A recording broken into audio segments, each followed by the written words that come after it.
दोस्तों, आज की कहानी एक ऐसी पाकिस्तानी महिला एसपी की है जो भारत के खिलाफ एक खतरनाक साजिश को अंजाम देने के इरादे से भिखारिन का भेष बनाकर चोरी छिपे भारत में दाखिल होती है। पूरी कहानी जानने के लिए वीडियो को आखिर तक जरूर देखें, लेकिन पहले वीडियो को लाइक करें, चैनल को सब्सक्राइब करें और कमेंट में अपना नाम और अपने शहर का नाम लिखना ना भूले दोस्तों। उसका मकसद था भारत से जुड़ी कुछ गुप्त और संवेदनशील जानकारियां इकट्ठा करना। लेकिन कहते हैं ना, जब नीयत गलत हो तो कदम भी लड़खड़ा जाते हैं। फिर एक दिन अचानक एक भारतीय सिपाही को उस पर शक हो जाता है और वह उसे पकड़ लेता है। इसके बाद उस पाकिस्तानी एसपी मैडम के साथ भारतीय सिपाही महीनों तक ऐसे काम करता है कि वो पाकिस्तानी महिला किसी को कुछ बता भी नहीं सकी। फिर आगे जो कुछ हुआ उसे सुनकर हर भारतीय का सीना गर्व से चौड़ा हो जाएगा।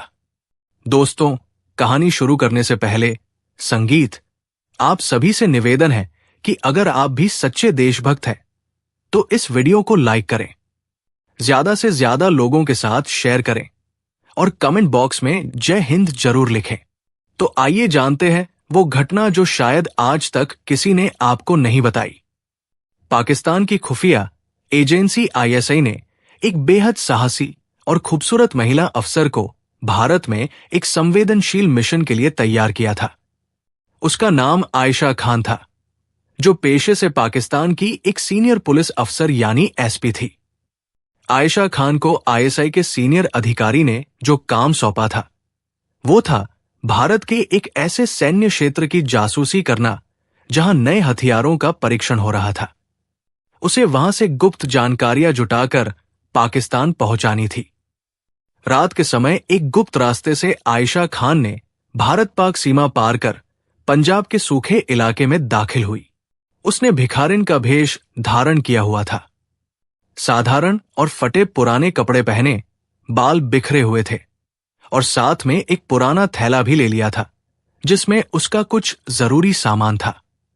कई किलोमीटर पैदल चलने के बाद सुबह वो उस शहर के बाहरी इलाके में पहुंच गई जहां भारतीय सेना का गुप्त बेस मौजूद था। आयशा खान बेस के पास घूम ही रही थी, तभी एक जवान ने उसे देख लिया और आयशा से पूछने लगा, अरे ओ लड़की, कौन हो तुम और यहां क्या कर रही हो? आयशा ने दुखी आवाज में जवाब दिया, साहब, 2 दिन से कुछ नहीं खाया है, अगर थोड़ा खाना मिल जाता तो। उसने अपनी भिखारिन वाली कहानी सुनाई जिसमें वो बेसहारा और भूखी लग रही थी। जवान ने कहा, इधर कुछ नहीं मिलेगा तुझे, ये रेस्ट्रिक्टेड एरिया है, यहां आना मना है। यहां से थोड़ी दूरी पर एक कॉलोनी है, वहां खाना मिल जाएगा तुझे, चल। फिर आयशा सीधे सैनिक कॉलोनी में पहुंच गई। अगले 4 दिनों तक वो सैनिक क्वार्टरों के आसपास भिखारिन बनकर घूमती रही, गली गली जाकर भीख मांगती, खुद को बेसहारा बताकर लोगों से मदद की गुहार लगाती। वो जानती थी कि सेना के लोग दिल के नरम होते हैं, इसलिए वो हर बार नया तरीका अपनाती। कभी बच्चों के सामने बैठकर रोने लगती तो कभी बुजुर्गों के सामने अपनी बीमार मां की झूठी कहानी सुनाकर 2 रोटियों की भीख मांगती। धीरे धीरे उसकी शक्ल कई घरों को पहचान में आने लगी और लोग उसे बेचारी समझने लगे। सेना क्षेत्र के पास ही एक पुराना और वीरान बंकर जैसा कमरा था जो अब किसी काम में नहीं आता था। आयशा खान ने वही अपना रहने का ठिकाना बना लिया था। रात को वही सोती और दिन भर सैनिक क्वार्टरों के आसपास भटकती रहती। इस दौरान उसने अपने भिखारिन के रूप को और ज्यादा विश्वसनीय बनाने के लिए छोटी छोटी चीजें सीखी, जैसे धीरे धीरे चलना, आंखों में दर्द दिखाना और लोगों की सहानुभूति पाने के लिए हल्की हल्की कहानियां गढ़ना। एक दिन वो एक पूर्व सैनिक के घर भीख मांगने पहुंची। वो परिवार बहुत दयालु था। उन्होंने उसे खाना दिया और पहनने के लिए कुछ पुराने कपड़े भी दे दिए। इसके बाद आयशा रोज वहां जाने लगी और धीरे धीरे उस परिवार सहित आसपास के कई लोगों का भरोसा जीतने लगी। अब वो सिर्फ खाने के लिए नहीं आती थी, बल्कि बातों बातों में दर्द, संघर्ष और देशभक्ति की झूठी कहानियां सुनाकर लोगों की सहानुभूति बटोरती थी। वो बताती कि कैसे उसका गांव बाढ़ में बह गया था और वो अकेली रह गई थी, या कैसे उसके परिवार ने उसे छोड़ दिया था। ये कहानियां सुनकर लोग उसे और ज्यादा मदद करते और इस तरह वो सैनिकों के बीच घुल मिल गई। इसी बीच उसने अपनी असली चाल शुरू की। उसने एक छोटा सा अत्याधुनिक स्पाई कैमरा अपने कपड़ों में छिपा लिया। अब वो सैनिक क्वार्टरों के पास घूमते हुए चुपचाप फौजियों की बातचीत रिकॉर्ड करने लगी। कभी आपसी बातें, कभी मीटिंग के बाहर से आती रणनीति की आवाजें, तो कभी हथियारों से जुड़ी जानकारियां। वो हर छोटी डिटेल पर ध्यान देती, जैसे सैनिकों की ड्यूटी टाइमिंग, उनके आने जाने के रास्ते और यहां तक कि उनके परिवारों की बातें जो अनजाने में सैन्य जानकारी दे सकती थी। रात के अंधेरे में जब सब सो जाते, वो धीरे से अपने उसी बंकर नुमा कमरे में लौट जाती। उस वीरान बंकर नुमा कमरे में आयशा खान ने एक छोटा सा सैटेलाइट ट्रांसमिशन डिवाइस छिपा रखा था। वहीं से वो अपनी रिकॉर्ड की हुई जानकारियां चुपचाप पाकिस्तान भेजती रहती थी। हर रात वो डिवाइस को चेक करती, बैटरी देखती और सुनिश्चित करती कि कोई सिग्नल लीक ना हो।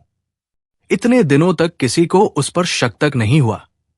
लेकिन कहते हैं ना, किस्मत के आगे कोई चाल नहीं चलती। पास के ही क्वार्टर में रहने वाला एक जवान राजवीर सिंह, जो बेहद होशियार और अनुशासित सिपाही था, उसकी हरकतों पर गौर करने लगा। उसे बार बार यही सवाल परेशान करता था, इतनी सुंदर और संभली हुई महिला इस हालत में क्यों है?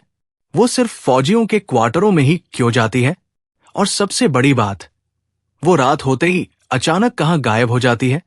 राजवीर सिंह ने अपनी ड्यूटी के दौरान भी इस पर सोचना शुरू कर दिया।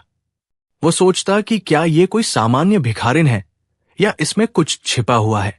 एक दिन राजवीर ने रास्ते में ही आयशा खान को रोक लिया और उसे सवाल किया, तुम देखने में सुंदर और सलीकेदार लगती हो, फिर इस हालत में क्यों हो? तुम कहां से आए हो? नाम बताओ मुझे। आयशा ने घबराकर जवाब दिया, मेरी 1 साल पहले शादी हुई थी, लेकिन मेरे पति की मौत हो गई। मैं अनपढ़ हूं साहब। उसने ये भी कहा कि वो अनपढ़ है, इसलिए भीख मांगकर अपना गुजारा कर रही है। कुछ देर के लिए राजवीर शांत हो गया, लेकिन उसके मन में शक की एक हल्की सी लकीर खींच चुकी थी। उसने तय कर लिया कि वो इस महिला पर नजर रखेगा।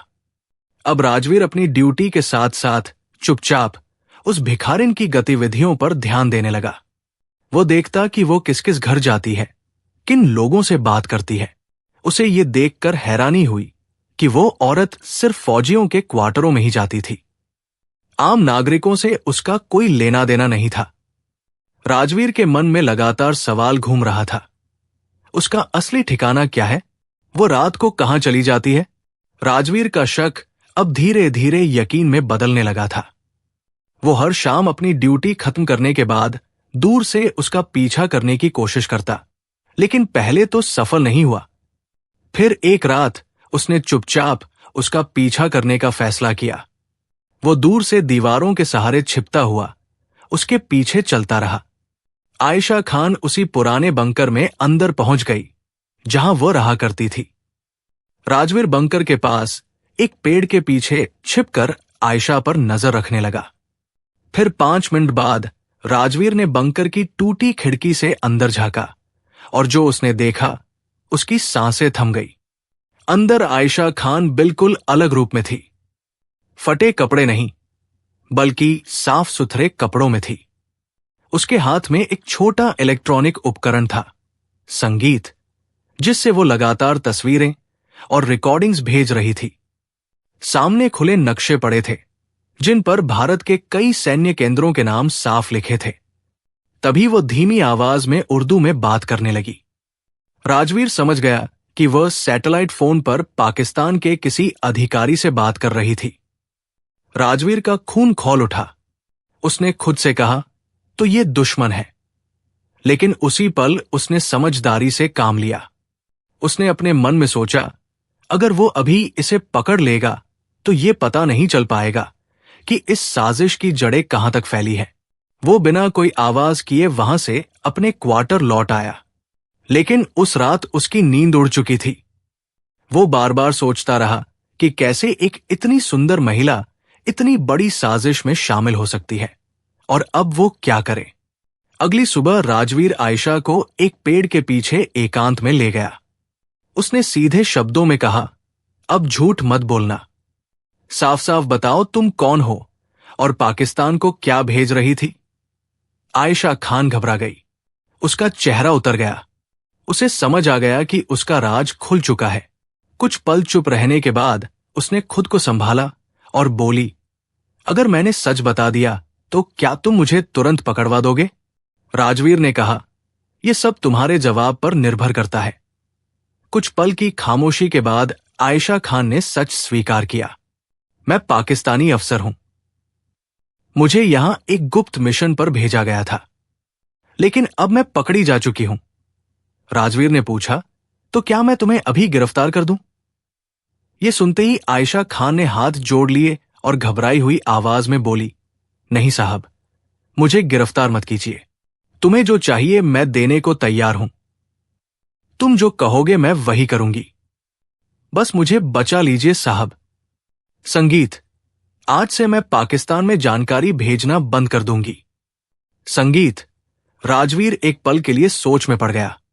वो वर्दी में था, लेकिन उसका दिल कुछ और ही सोचने लगा। सामने एक बेहद खूबसूरत औरत खड़ी थी। आयशा उसे सामने से ऐसे देख रही थी जैसे वह पूरी तरह खुद को समर्पित करने को तैयार हो। कुछ देर चुप रहने के बाद राजवीर ने बस इतना कहा, सुनो, एक काम करो संगीत, आज शाम मेरे घर आ जाना, तब तय करूंगा कि आगे क्या करना है। संगीत। आयशा ने कहा, ठीक है साहब, अब मैं चलती हूं। शाम को अच्छे से तैयार होकर आती हूं। शाम को मिलते हैं। शाम होते ही आयशा खान ने साफ सुथरे कपड़े पहने, बाल संवारे और राजवीर के क्वार्टर में पहुंच गई। वो रात दोनों ने एक दूसरे के साथ गुजारी। ये नजदीकी तन की थी, मन की थी, या सिर्फ छल था, ये साफ नहीं था। लेकिन उस रात से उनके बीच एक नए रिश्ते ने जन्म ले लिया। अगले दिन से आयशा खान ने पाकिस्तान को कोई भी डाटा भेजना बंद कर दिया।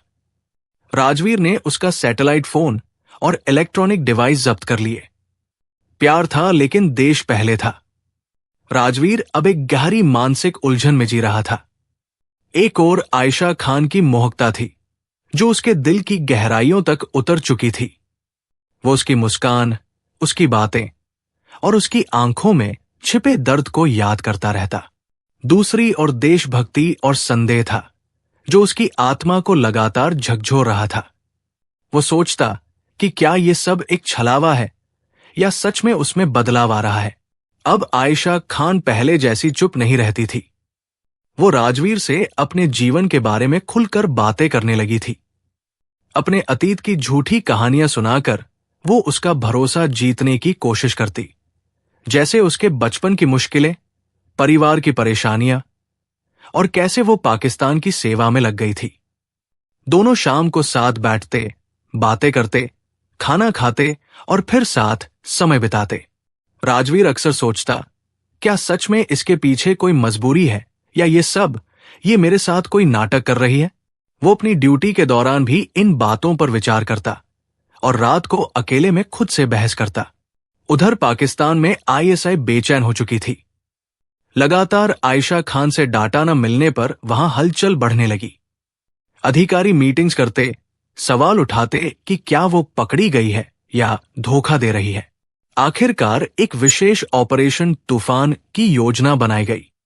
ये ऐसा मिशन था जिसमें भारत में छिपे एक अफसर की निष्क्रियता को देखते हुए बल प्रयोग के जरिए ध्यान भटकाने का फैसला लिया गया। कहानी अब एक बेहद खतरनाक मोड़ पर पहुंच चुकी थी।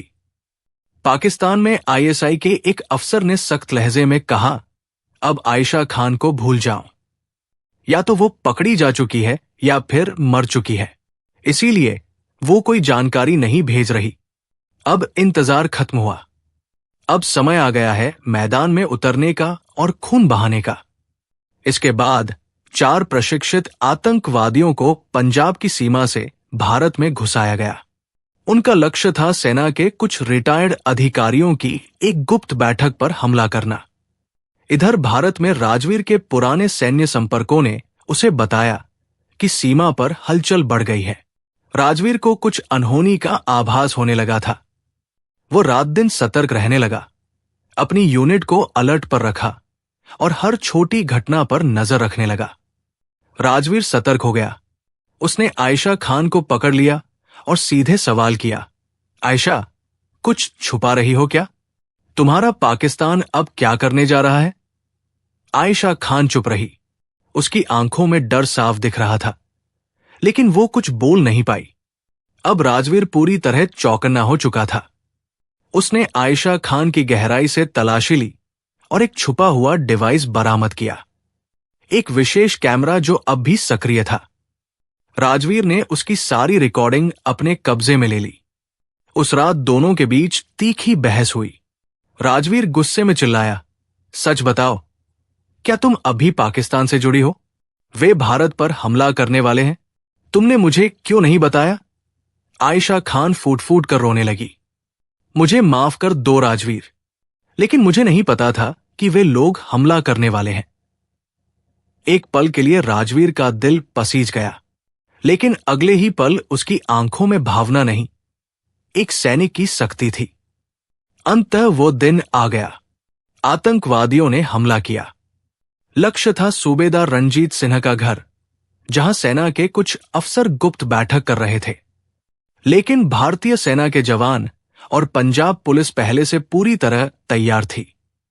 गोलियों की बौछार हुई, धमाके गूंजे और चारों ओर अफरातफरी मच गई। राजवीर और उसकी यूनिट ने मोर्चा संभाल लिया। कुछ ही देर में एक एक करके सभी आतंकवादी ढेर कर दिए गए। एक आतंकी के पास से कुछ गुप्त दस्तावेज बरामद हुए, जिन पर आयशा खान के हस्ताक्षर और कोड वर्ड साफ दिखाई दे रहे थे। अब किसी तरह का शक बाकी नहीं रहा।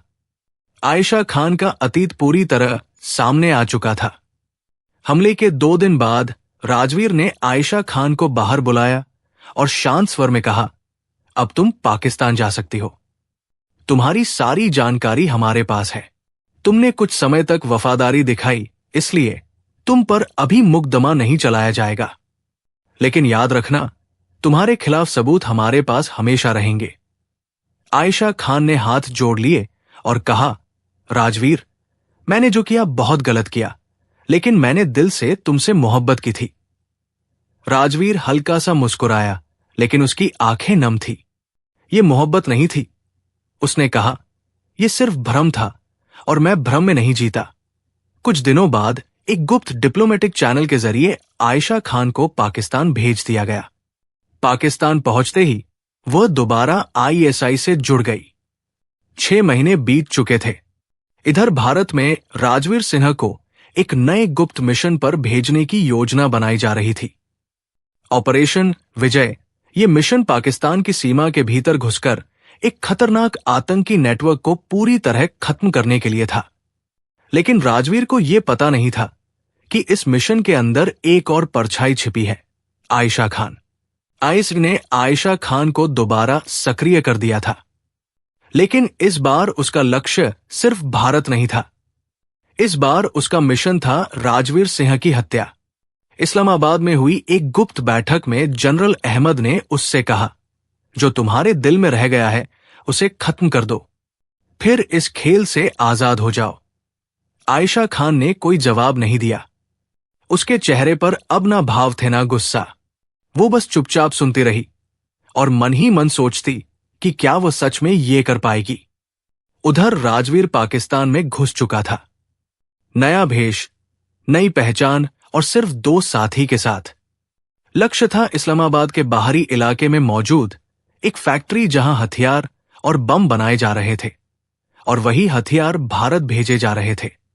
जैसे ही राजवीर फैक्ट्री के अंदर पहुंचा, उसकी नजर एक जाने पहचाने चेहरे पर पड़ी, काले बुर्के में खड़ी आयशा खान। एक पल के लिए उसका दिल कांप गया, लेकिन अगले ही पल वो फिर सैनिक बन गया। उसने अपने साथी से कहा, अब ये सिर्फ एक मिशन नहीं रहा, ये पर्सनल भी हो गया है। राजवीर ने फैक्ट्री पर हमला कर दिया।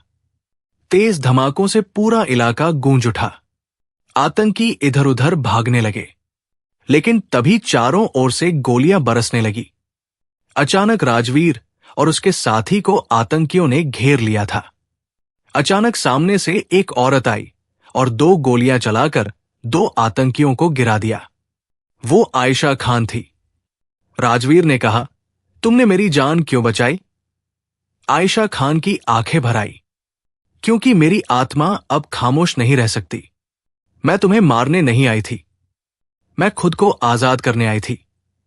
राजवीर ने संदेह से पूछा, यह भी कोई चाल तो नहीं? आयशा खान ने चुपचाप अपनी पिस्तौल जमीन पर रख दी और बोली, मुझे तुम्हारे देश से माफी चाहिए। मैं सारी सच्चाई उजागर कर दूंगी।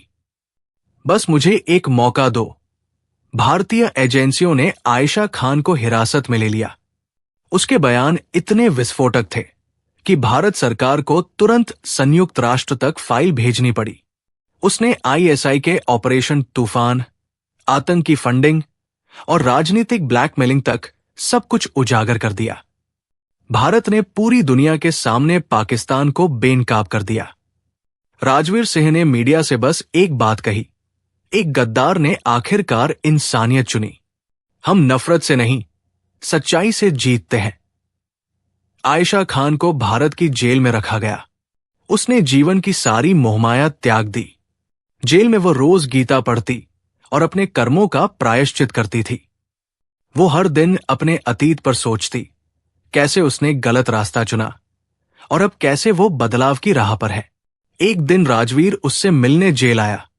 आयशा खान ने उसकी आंखों में देखा और कहा, मैंने तुम्हें खोकर अपने आप को पाया। अब चाहती हूं कि मेरी आखिरी सांस इसी मिट्टी में हो। राजवीर ने शांत स्वर में जवाब दिया, देश से गद्दारी की माफी नहीं मिलती, लेकिन आत्मा को शांति जरूर मिल सकती है। 6 वर्ष बीत चुके थे। ऑपरेशन विजय की गूंज अब अंतर्राष्ट्रीय राजनीति के गलियारों से निकलकर इतिहास की किताबों में दर्ज हो चुकी थी। आयशा खान, जो कभी अपने देश के लिए जासूसी करती थी, अब 6 साल की सजा पूरी करने के बाद अच्छे व्यवहार और मानवीय आधार पर रिहा की जा रही थी। यह फैसला भारत सरकार के लिए आसान नहीं था, लेकिन संयुक्त राष्ट्र और अंतर्राष्ट्रीय मानवाधिकार संगठनों के दबाव में यह निर्णय लेना पड़ा। रिहाई के दिन जेल के बाहर कोई मौजूद नहीं था, सिवाय एक के, राजवीर सिंह।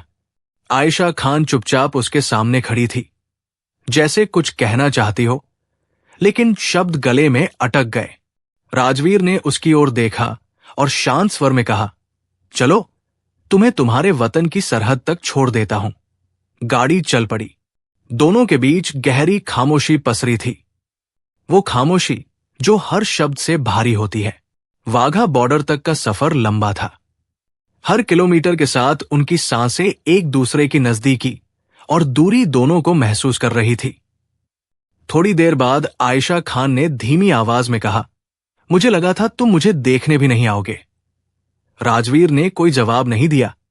कुछ पल बाद बोला, मैंने तुम्हें सजा दी, अब शायद मोक्ष देना मेरा कर्तव्य है। आयशा खान की आंखें भर आई, लेकिन उसने आंसू गिरने नहीं दिए। वाघा सीमा पर दोनों आखिरी बार आमने सामने खड़े थे। एक तरफ पाकिस्तानी रेंजर्स, दूसरी तरफ भारतीय जवान। बीच में लगी कंटीली बाड़ जैसे उनके दिलों के बीच की दूरी को बयान कर रही थी। जाते जाते आयशा खान ने पूछा, क्या तुम मुझे माफ कर पाए? राजवीर ने उसकी ओर देखा और कहा, मेरी वर्दी ने तुम्हें सजा दी, पर मेरा दिल शायद तुम्हें कभी छोड़ नहीं पाया। अब मैं तुम्हें हर बंधन से आजाद करता हूं। आयशा खान ने सिर झुका लिया। उसकी आंख से आंसू की एक बूंद गिरी और अब वो पाकिस्तान की सीमा में आ चुकी थी। अब उसे ना कोई नाम चाहिए था, ना कोई पहचान। उसे बस आजादी चाहिए थी। 8 महीने बाद राजवीर को पाकिस्तान से एक चिट्ठी मिली। प्रिय राजवीर, तुम्हारे देश ने मुझे सजा दी, लेकिन तुमने मुझे आत्मा दी। अब मैं पेशावर में एक स्कूल चलाती हूं, जहां लड़कियां पढ़ती हैं और नफरत से दूर रहती हैं। शायद यही मेरा प्रायश्चित है। मैं अब तुम्हारी नहीं, लेकिन किसी और की गुलाम भी नहीं। राजवीर ने चिट्ठी को चूमकर अपनी किताब के अंतिम अध्याय में रख लिया। ये कहानी न सिर्फ जासूसी और धोखे की थी, बल्कि प्यार, विश्वासघात और अंत में मानवता की जीत की थी। ये दिखाती है कि कैसे एक गलत रास्ते पर चलने वाला इंसान भी सच्चाई की राह चुन सकता है और कैसे देशभक्ति दिलों में गहरी जड़ें रखती है। आयशा खान पाकिस्तान लौट चुकी थी। वाघा बॉर्डर पर वो आखिरी नजर राजवीर सिन्हा पर डालकर चली गई थी। उसके कदम सरहद पार कर चुके थे, लेकिन उसका दिल अभी भी वही खड़ा था, भारतीय धरती पर। पाकिस्तान पहुंचते ही आईएसआई ने उसे फिर से बुलाया। जनरल अहमद ने ठंडी आवाज में कहा, तुमने अपना मिशन पूरा नहीं किया। अब या तो तुम राजवीर सिन्हा को खत्म करो या हम तुम्हें खत्म कर देंगे। आयशा ने चुपचाप सिर झुका लिया। बाहर से वो सहमत लग रही थी, लेकिन अंदर से कुछ टूट चुका था। उस रात वह अकेले में रोई। पहली बार उसने सोचा कि क्या देशभक्ति का नाम लेकर वो हमेशा गलत रास्ते पर ही चलती रहेगी। उधर राजवीर सिंह अपनी ड्यूटी पर वापस लौट चुका था। दिन में वो सिपाही था, अनुशासित, सख्त, चौकन्ना, लेकिन रातें उसकी नींद चुरा लेती थी। वो बार बार आयशा की आंखें याद करता, वो आंखें जो कभी धोखे से भरी थी, फिर प्यार से और अंत में पछतावे से। वो खुद से सवाल करता, क्या मैंने उसे सच में आजाद किया था या बस अपनी जिम्मेदारी से भाग गया था। 8 महीने बाद वो चिट्ठी आई, पेशावर से, सादे लिफाफे में, हाथ से लिखी हुई। प्रिय राजवीर, तुम्हारे देश ने मुझे सजा दी, लेकिन तुमने मुझे आत्मा दी। मैं अब पेशावर के एक छोटे से इलाके में लड़कियों का स्कूल चलाती हूं। यहां की बच्चियां किताबें पढ़ती हैं, सपने देखती हैं और सबसे बड़ी बात, नफरत से दूर रहती है। मैंने अपना नाम बदल लिया है। अब लोग मुझे मिस आयशा कहते हैं, न कि कोई कोड नेम। मैंने बुर्का उतार दिया है। अब मैं सिर्फ एक टीचर हूं। कभी कभी शाम को मैं छत पर बैठकर भारत की तरफ देखती हूं। हवा में कोई खुशबू आती है तो लगता है जैसे तुम्हारे क्वार्टर की चाय की महक हो। मैं जानती हूं कि तुम कभी नहीं आओगे, लेकिन अगर कभी कोई बच्ची यहां से पढ़कर बड़ा होकर तुम्हारे देश जाए, तो उसे कहना कि एक पाकिस्तानी औरत ने उसे पढ़ाया था, जिसे एक भारतीय सिपाही ने इंसानियत सिखाई थी। मैं अब तुम्हारी नहीं, लेकिन किसी और की गुलाम भी नहीं। तुम्हारी आयशा नहीं, अब सिर्फ आयशा। राजवीर ने चिट्ठी पढ़ी, 1 बार नहीं, 10 बार। फिर उसने उसे चूमकर अपनी वर्दी की जेब में रख लिया। उस रात वो पहली बार सोया बिना सपने देखे। समय बीतता गया। 2 साल बाद एक दिन राजवीर को पंजाब के बॉर्डर एरिया में एक स्कूल प्रोजेक्ट के लिए जाना पड़ा। वहां एक एनजीओ लड़कियों की शिक्षा के लिए काम कर रहा था। प्रोजेक्ट के दौरान उसे पता चला कि पेशावर का एक छोटा स्कूल इस प्रोग्राम से जुड़ना चाहता है। राजवीर ने बिना कुछ कहे फॉर्म भरा और हस्ताक्षर कर दिए। 3 साल और बीते। एक दिन राजवीर की यूनिट को खबर मिली कि पेशावर में एक स्कूल पर आतंकवादियों ने हमला किया है। वे नहीं चाहते थे कि लड़कियां पढ़े। न्यूज में स्कूल की प्रधानाध्यापिका का नाम आया, आयशा खान। राजवीर का दिल धक से रह गया। उसने तुरंत अपने सीनियर से बात की और एक गुप्त तरीके से जानकारी जुटाई। हमले में आयशा घायल हुई थी, लेकिन बच गई थी। उसने आतंकियों का डटकर मुकाबला किया था। हाथ में सिर्फ एक लाठी थी, लेकिन हिम्मत इतनी कि 3 आतंकी भाग खड़े हुए। राजवीर ने चुपचाप एक पैकेज भिजवाया, अज्ञात नाम से। पैकेज में एक छोटा सा लॉकेट था, भारतीय सेना का बैज, और एक कागज पर लिखा था, तुमने जो राह चुनी उसे कोई नहीं छीन सकता। तुम अब भी मेरी सबसे बड़ी जीत हो। एक सिपाही। आयशा को पैकेज मिला। उसने लॉकेट को गले में पहन लिया और फिर कभी नहीं उतारा। स्कूल की बच्चियों को उसने बताया, ये एक बहादुर इंसान ने भेजा है। ये सिर्फ धातु का टुकड़ा नहीं, एक वादा है कि अच्छाई हमेशा जीतती है। और फिर कई साल बीत गए। राजवीर रिटायर हो चुका था। वो अब अमृतसर के पास एक छोटे से गांव में रहता था। एक दिन उसके घर पर डाक आई। एक मोटा लिफाफा, अंदर ढेर सारी ड्राइंग्स थी, बच्चियों की बनाई हुई। हर ड्राइंग में एक भारतीय सिपाही और एक पाकिस्तानी टीचर साथ खड़े थे, और ऊपर लिखा था, थैंक यू अंकल सोल्जर। सबसे नीचे एक छोटी चिट्ठी थी, राजवीर अंकल, हमारी मिस आयशा कहती है कि आप बहुत बहादुर हैं। हम सब आपको कभी नहीं भूलेंगे। एक दिन हम बड़ा होकर भारत पाकिस्तान के बीच पुल बनाएंगे। आपकी बेटियां, पेशावर गर्ल्स स्कूल। राजवीर ने वो ड्राइंग्स दीवार पर टांग दी। हर सुबह वो उन्हें देखता और मुस्कुराता। और आयशा, वो आज भी अपना स्कूल चला रही है। अब स्कूल का नाम है शांति विद्या मंदिर। हर साल 26 जनवरी और 15 अगस्त को बच्चियां दोनों देशों के झंडे फहराती हैं और गाती हैं, सारे जहां से अच्छा और पाक सरजमीन शादबाद। आयशा चुपचाप खड़ी रहती है, गले में वही लॉकेट पहने, और आंखें नम हो जाती है। दोस्तों, ये कहानी बताती है कि नफरत की दीवारें ऊंची हो सकती हैं, लेकिन इंसानियत की एक छोटी सी चिंगारी भी उन्हें पिघला सकती है। अगर ये कहानी आपके दिल को छू गई हो तो वीडियो को लाइक करें, और ऐसी ही भावुक प्रेरणादायक कहानियों के लिए चैनल के सब्सक्राइब करके बेल आइकॉन जरूर दबाएं। मिलते हैं अगली कहानी में। एक पाकिस्तानी जासूस और एक भारतीय सिपाही की ये कहानी आज भी दो देशों के बीच एक अनकही उम्मीद बनकर जीवित है। जय हिंद, जय इंसानियत।